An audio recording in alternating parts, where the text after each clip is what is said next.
아멘. 하나님 말씀 요한일서 4장 18절에서 21절입니다. 요한일서 4장 18절에서 21절 합독하겠습니다. 사랑 안에 두려움이 없고 온전한 사랑이 두려움을 내쫓나니 두려움에는 형벌이 있음이라. 두려워한 자는 사랑 안에서 온전히 이루지 못하였느니라. 우리가 사랑함은 그가 먼저 우리를 사랑하였음이라. 누구든지 하나님을 사랑하노라 하고 그 형제를 미워하며 이는 거짓말하는 자니 보는 바 그 형제를 사랑하지 아니하는 자는 보지 못한 바 하나님을 사랑할 수 없느니라. 우리가 이 계명을 주께 받았나니 하나님을 사랑하는 자는 또한 그 형제를 사랑할지니라. 아멘. 예. 오늘은 복음의 사랑을 주는 자라는 제목으로 함께 은혜를 나누고자 합니다. 우리가 사랑할 수 있는 것은 하나님께서 우리를 사랑하셨기 때문에 우리는 하나님을 사랑할 수 있고 또 다른 이웃들을 사랑할 수 있게 된 줄 믿습니다.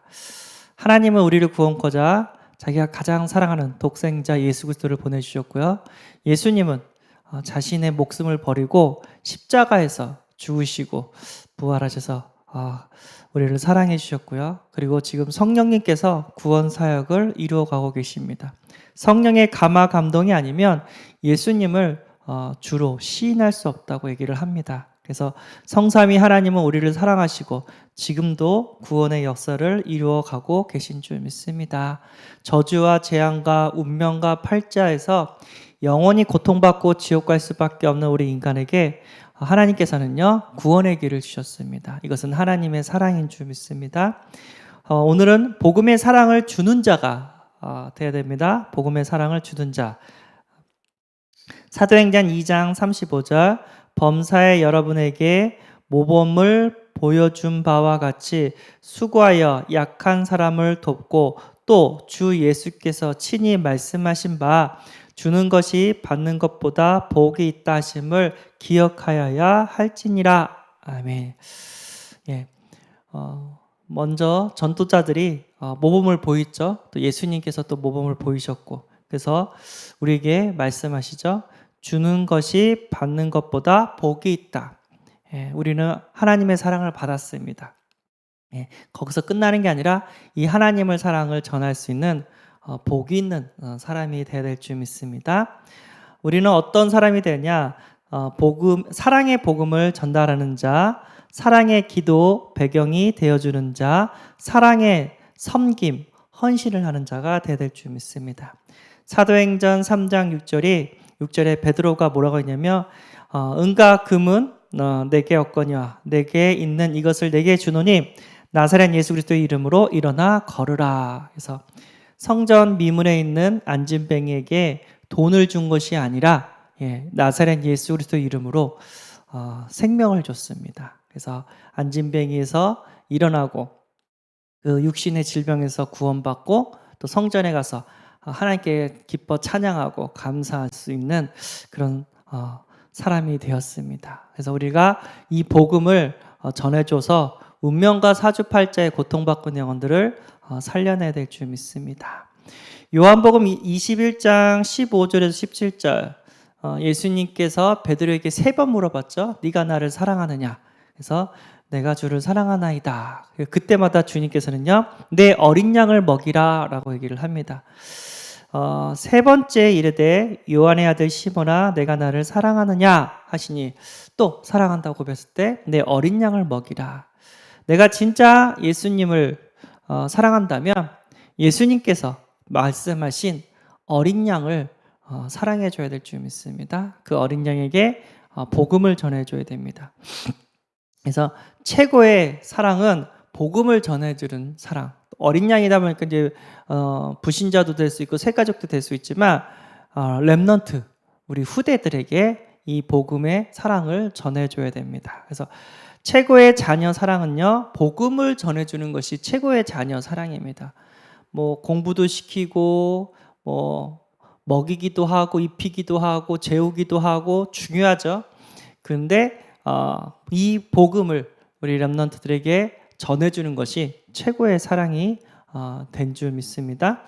마태복음 28장이 뭐냐면 너희는 가서 모든 민족을 제자로 삼으라고 합니다. 우리 복음을 모든 민족에게 전해주라고 주님이 말씀하셨습니다. 그래서 진짜 예수님의 사랑을 한다면 그 예수님의 말씀에 우리는 헌신하고 순종해야 될 줄 믿습니다. 사랑의 기도 배경 디모데전서 2장 1절에서 2절 그러므로 내가 첫째로 권하노니 모든 사람을 위하여 간구와 기도와 도구와 감사를 하되 간구와 기도와 도구와 감사를 하되 그러니까 모든 사람을 놓고 기도해 주라는 거죠.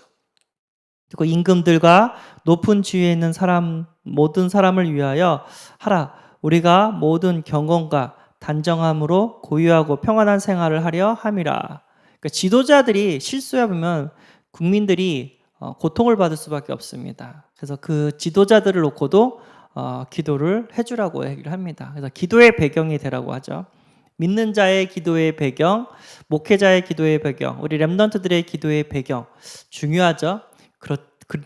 그런데 믿지 않는 자의 또 기도의 배경도 되어야 될 이유가 이 말씀에 있는 줄 믿습니다. 어떻게 기도해야 되냐? 믿지 않는 자들을 위해서 에스겔서 36장 26절 또 새 영을 너희 속에 두고 새 마음을 너희에게 주되 너희 육신에서 굳은 마음을 제거하고 부드러운 마음을 줄 것이며 이 언약 붙잡고 기도해 주라고 합니다. 복음을 받지 못하는 이 굳은 마음을 제거해 주시고 복음을 받을 수 있도록 부드러운 마음을 하나님 허락하여 주옵소서. 이런 기도를 전도자들이 계속해서 기도를 해야 될 이유가 있는 줄 믿습니다. 마태복음 5장 43절에서 44절 또 뭐라 하냐면 또 내 이웃을 사랑하고 내 원수를 미워하라 하였다는 것을 너희가 들었으나 나는 너희에게 이르노니 너희 원수를 사랑하며 너희를 박해하는 자를 위하여 기도하라 얘기를 합니다. 예, 보면은요, 내 이웃을 사랑하고 내 원수를 미워하라. 이건 뭐 구약의 내용이죠. 이제 신약에 와서 예수님께서는요, 그 정도 수준이 되면 안 된다. 내 원수를 사랑하고 너를 박해하는 자를 위하여 기도하라. 여기서 말하는 기도는요, 원수를 갚아달라는 기도가 아니라 그들이 그럴 수밖에 없는 이유가 있는데 사단의 권세에서 그들을 구원케 해달라고 기도를 하라는 겁니다. 예수님께서는요, 원수된 우리를 구원코자 십자가에서 피 흘려 죽으시고 부활해 주셨습니다. 그런 우리에게 원수까지도 사랑하라고 얘기를 합니다. 이건 그리스도의 능력이 아니면 불가능합니다. 자, 사랑의 섬김과 헌신. 오늘 보니까 마태복음 22장 37절에서 39절. 예수께서 이르실 때 내 마음을 다하고 목숨을 다하고 뜻을 다하여 주 너희 하나님을 사랑하라 하였으니 이것이 크고 첫째 되는 계명이요 둘째는 그와 같으니 내 이웃을 내 자신과 같이 사랑하라 하였으니 예수님께서는요 하나님의 사랑을 명령하셨고 이웃 사랑을 명령하셨습니다. 진짜 내 모든 것을 내 목숨을 다하여 뜻을 다하여 주 하나님을 사랑하라고 합니다. 그리고 내 이웃을 내 자신과 같이 사랑을 합니다. 그러니까 버려두지 말고 진짜 함께 살아야 될 이유가 있는 줄 믿습니다. 그리고 누가복음 10장 30절에서 37절 예화를 가지고 예수님이 말씀을 해주셨거든요. 어떤 사람이 예루살렘에서 여리고로 내려가다가 강도를 만났대요. 강도들이 그 옷을 벗기고 때려 거의 죽은 것을 버리고 갔대요. 강도들이 다 강도질하고 다 빼앗고 옷까지도 이렇게 벗기고 그 다음에 때려서 거의 다 죽은 것을 보고 버리고 갔답니다. 그 현장에 제사장이 길을 가다가 그를 보고 피해서 갔고 또 레위인도 길을 가다가 그를 보고 피해서 갔대요. 근데 누가 불쌍히 여겼냐면 사마리아 사람. 그 당시 예루살렘은 사마리아 사람을 상종을 하지 않았거든요. 혼혈이라고. 근데 그 사마리아 사람이 그 강도로 인해서 죽어가는 그 사람을 불쌍히 여겨서 아픈 곳에 상처난 곳에 기름과 포도주를 이렇게 붓고 싸매어주고 또 짐승에 태워서 주막, 여관 같은 데죠. 주막에 가서 돌봐주었대요. 그리고 이튿날 주막에게서 2데나리온을 돈을 지불해 주면서 뭐라고 하냐면 이 사람을 돌보아줘라. 내가 갔다 와서 만약에 비용이 더 들면 내가 더 보상하겠다. 해서 이 사람을 좀 돌봐줘라. 내가 가야 될 길이 있으니까 나는 가야 되는데 주막 이 사람을 좀 살려줘라. 그래서 이렇게 얘기를 했다고 합니다. 이 세 사람 중에 제사장과 레위인과 사마리아 사람 중에 누가 강도 만난 자의 이웃이냐 물어봤더니 자비를 베푼 자이니다. 예수께서 이르시되 가서 너도 이와 같이 하라. 이웃 사랑을 명령하십니다. 이웃이 고난받고 힘들어하는 것을 그냥 구경만 하지 말고 두고 보지 말고 도와줄 수 있는 사람이 되어야 될 줄 믿습니다. 우리가 이 복음을 가졌다는 것, 진짜 생명을 살린다는 것 중요합니다. 영혼을 살린다는 것 중요합니다. 그 영혼을 사랑하는 자가 이웃이 고통받고 있는 그 모습을 보고 가만히 있지는 않겠죠. 돕고 사랑해주고 진짜 그 사람이 하나님의 사랑을 알고 또 다른 사람을 사랑할 수 있는 사람으로 우리는 도와줘야 될 줄 믿습니다. 한때 이제 아마존에 1956년도인가요? 아마존에 5명의 선교사님이 들어갔대요. 근데 안타깝게도 가자마자 그 원주민에 의해서 살해를 당합니다. 오자마자 외부인이 들어왔다고 해서 그 창으로 선교사 5명, 20대 선교사 5명을 다 죽였습니다. 그 당시 그 선교사님들이 권총이 있었어요. 근데 권총을 쏘지 않았답니다. 그 원주민이 칼로 자기를 찌르는데 쏘지 않았다고 합니다. 이 소식을 들었던 그 5명의 선교사의 부인들이 또 아마존에 들어옵니다.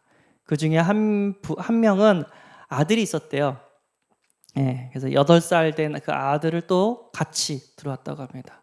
그 순교당한 5명의 부인들과 그 중에 한 부인은 또 아들이 하나 있었는데 같이 또 갔대요. 뭘 갖고 왔냐면 아마존에 구급약을 가지고 갔다고 합니다. 계속해서 섬기고 도와주고 계속해서 아마존을 해서 사역을 했죠. 그래서 그 아버지를 죽인 그 사람을 찾았대요. 그래서 그 사람이 복수해도 된다. 그런데 나는 복수하지 않겠다. 했다고 합니다. 그 8살짜리 꼬마기가 아마존에서 엄마랑 같이 한 30년 넘게 사역을 하고 그리고 그 아마존에서 한 40%가 기독교인이 됐고 그리고 그 아마존이 얼마나 그 고통스러웠냐면요. 분쟁으로 인해서 죽어가는 사람이 60%였대요. 싸우다가 죽는 거야. 그 종족 자체가. 근데 복음이 들어가지고 평화가 왔대요. 그 종족 간의 싸움이 사라졌대요. 그래서 처음으로 그 선교사님과 그 부인들 때문에 처음으로 할아버지가 됐대요. 그 아마존 원주민들이 할아버지가 돼서 손주를 이렇게 만나는 그런 은혜를 평화로운 그런 삶을 살게 됐다고 합니다. 보통은 60%가 전쟁하다가 죽는 부족이었는데 그 평화를 갖다 줬다고 합니다. 진짜 상상을 못하죠. 내 남편을 죽인 그 사람들에게 또 가서 구급약을 가지고 또 가서 선교 사역을 했고 그 와중에 한 아들도 같이 따라간 한 아들도 아마존을 섬겼다고 합니다. 그래서 그 이야기가 이제 책으로 남겨지고 또 다큐멘터리로 제작이 되어지고 또 그걸 저도 이렇게 봤는데 십자가 복음은요 사랑입니다.